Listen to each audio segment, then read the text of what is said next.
Hello, fifth class. This is your social studies period now, and I'm going to start your new chapter. As you can see on your screens, and you have with you also your social studies book. Open it now, right now. We are just going to start a new chapter. Fine. As you can see, this is your chapter number 11, the age of machines, यानी machines की उम्र के बारे में हम बात करेंगे। As we know कि मैन ने जो भी ट्रिमेंडस प्रोग्रेस अपनी लाइफ में की है और उन्होंने अपने आप का रास्ता खुद से बनाया है, उसके अकॉर्डिंगली अब मशीन्स हमारी आ गई हैं जिन्होंने इंसान की बहुत ही बेटर लाइफ बना दी है और ग्रेट डिस्कवरीज और इन्वेंशंस भी बहुत की है जिन्होंने बहुत तरक्की हमारी वर्ड में की है। Now from the stones to metals, किस तरीके से हमारे जो लोग हैं स्टोन से मेटल्स पर आए हैं। बिकॉज इन द बिगिनिंग में जो मैन ने इन्वेंट किए थे हमारे टूल्स और वेपन्स अपनी सिक्योरिटी के लिए, लाइक वो हंटिंग के लिए जाते थे वहां पर, अब उनके पास कोई भी अस्त्र शस्त्र उस टाइम पे नहीं थे। वो स्टोन से अपने क्या बना लेते थे, स्टोन से ही अपने हथियार बनाते थे ताकि वहां से जो वाइल्ड एनिमल्स अगर जंगल में हैं तो उनसे अपने आप को वो बचा सके। और इस पीरियड को क्या कहा जाता था, स्टोन एज कहा जाता था।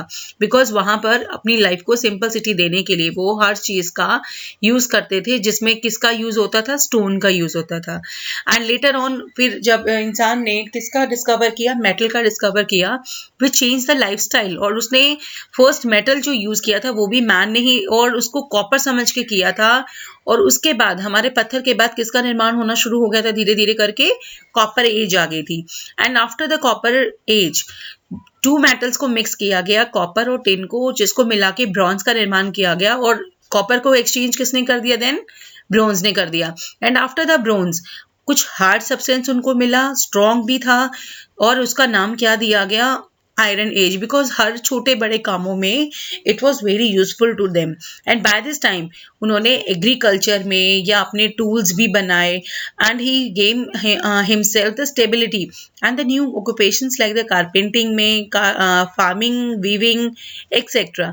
और जिसके लिए उनको हर चीज के लिए यहाँ पर अब आयरन के भरोसे रह गए थे। ठीक है। एंड नेक्स्ट वन, इसके बाद आयरन एज के बाद हमारा इन्वेंशन हुआ था स्टीम इंजन का। न्यू ऑक्यूपेशंस हमारे शुरू होते गए, न्यू टूल्स आ गए, मशीन्स भी आ गए। And the tools invented till then were hand operated the tools. In 1769 में ग्रेट चेंज हुआ जिसका नाम किया था, हमारे जेम्स वॉट थे जिन्होंने मैन की लाइफ को इतना चेंज कर दिया था by invention of steam engine का इन्वेंशन किया था। वाटर पंप बनाया था जिसको क्या किया था, जिसके कारण उन्होंने पंप से पानी को बाहर पुल आउट करने का यूज किया इससे। And it mark the beginning of a new era, निर्माण शुरू कर दिया था। बिकॉज पहले क्या था, कोयला वगैरह यूज हो रहा था। कोयला वगैरह के बाद हमारी ट्रेन्स वगैरह बनी थी तो वो किससे बनी थी, स्टीम इंजन से ही। Because after the steam engine उसके बाद ही उन्होंने क्या शुरू किया था, ट्रेन्स वगैरह में स्टीम इंजन यूज किए थे। लाइक आप स्क्रीन में दिख रहे हैं ना आपको, जॉर्ज स्टीफन और ये लोकोमोटिव इंजन इस तरीके के पहले यूज होते थे। और उसके बाद कोल माइंस जब इंग्लैंड में किया जाता था, विद रेन वाटर से उसको यूज किया जा रहा था, कोल्स को निकाला जाता था वहां से। ठीक है। एंड देयरफॉर स्टीम इंजन को यूज किया गया इस काम को करने के लिए। And it was very beneficial to everyone. And these machines made them work easier, बना दिया उन्होंने लोगों का काम। And the people started giving the things in on a large scale, and this gave the rise to the industrial revolution. Industrial revolution क्या मतलब क्या होगा, जो हमें अपनी इंडस्ट्री को बनाने के लिए जो कच्चा माल चाहिए था वो हमारे ब्रिटिशर्स को कहाँ मिल रहा था, इंडिया में दिख रहा था। और उन्होंने उसी का फायदा उठाने के लिए इंडस्ट्रियल रेवोल्यूशन की शुरुआत करी थी। बिकॉज इंडस्ट्रियल रेवोल्यूशन था क्या, it was a change in the period from the handmade goods को मशीन मेड गुड्स में बनाने के लिए उनको किसका निर्माण होना चाहिए था, उनके लिए इंडस्ट्रियल रेवोल्यूशन का।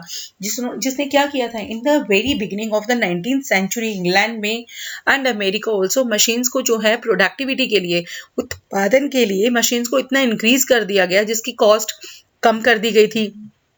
और हर चीज की, जो भी चीजों का निर्माण किया गया उनकी जो क्वालिटी थी उसको इम्प्रूव कर दिया गया था। और फाउंडेशन किसका क्या था, फैक्ट्री सिस्टम बहुत चल गए थे जहां पर लोगों को अपना घर छोड़ के बाहर जाना पड़ा था, बिकॉज उनको वहां पर क्या मिल रहा था, फैक्ट्रीज में उनको काम मिल रहा था ताकि वो अपने घर का गुजारा कर सके। और इस वजह से उनकी फैक्ट्रीज जो थी वो बहुत चलने लग गई थी, जिसकी वजह से इंडस्ट्रियल रेवोल्यूशन बहुत ही ज़्यादा इंक्रीज हो गया था। And the sources of energy, वो सोर्सेज का मतलब होता है हमें एनर्जी कहाँ कहाँ से मिलती है। दे आर मेनी मशीन्स हैं जो हमारी स्टीम सप्लाई करते हैं एनर्जी को हमारी मशीन्स को। Like first one is your coal. Coal भी बिकॉज ऐसा एक फ्यूल है जो किसके लिए, मशीन्स को चलाने के लिए यूज़ किया जाता है। But after the demand of coal की डिमांड के बाद हमारी कोल माइंस बढ़ती गई, डीपर डीपर उसके अंदर जाते गए लोग बाग, और उसके बाद उसकी जो मैन ने क्या किया, अदर अल्टरनेटिव ढूंढने की कोशिश करी, क्योंकि सब उसी के पीछे जाने लग गए तो हमारा काम कैसे चलेगा। ओके ना, उसके बाद क्या हुआ, पेट्रोलियम का निर्माण की शुरुआत की गई।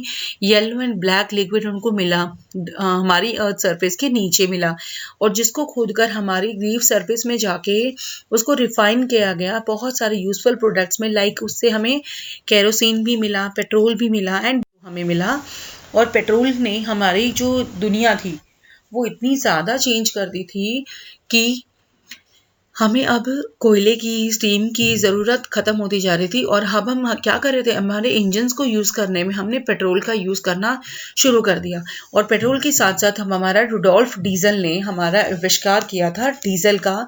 और जब इसने क्या किया था, इन्वेंटेड किया था इंजन को जो डीजल से चलने वाला था। और काफ़ी हैवी व्हीकल्स भी, जैसे ट्रक हो गया, बसेस हो गया, हमारे जनरेटर्स, इन सब में डीजल का यूज़ होने लगा उसके बाद से। And next one is your electricity.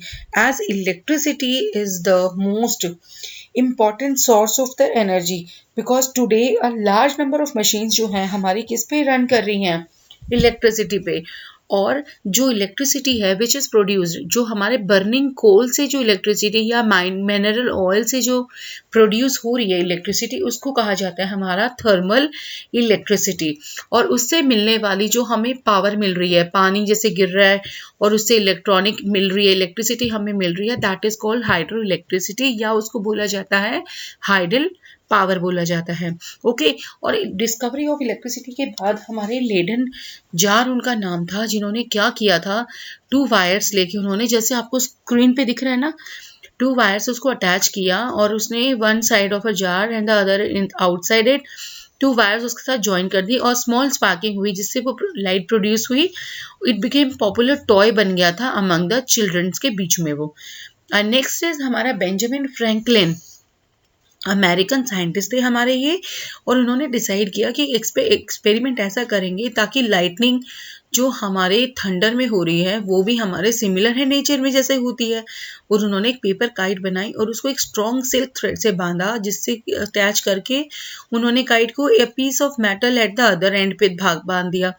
और उन्होंने क्या किया, उन्होंने उस काइट को फ्लू किया ऑन द क्लाउडी डे में, when there was a flash of lightning जैसे ही होती थी, ही टच द मेटल के की पे, उन्होंने जैसे टच करते थे किनारे पे, ही रिसीव्ड अ शॉक उनको मिलता था।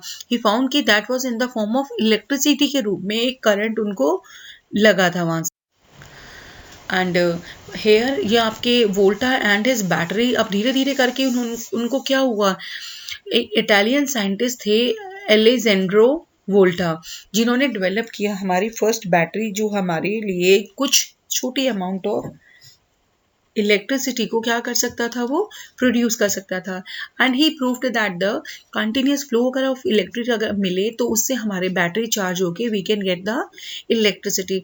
और इस डिस्कवरी ने हमारे बहुत सारे इंजन्स को भी प्रोड्यूस किया इलेक्ट्रिसिटी, जिनको नाम दिया गया जनरेटर्स।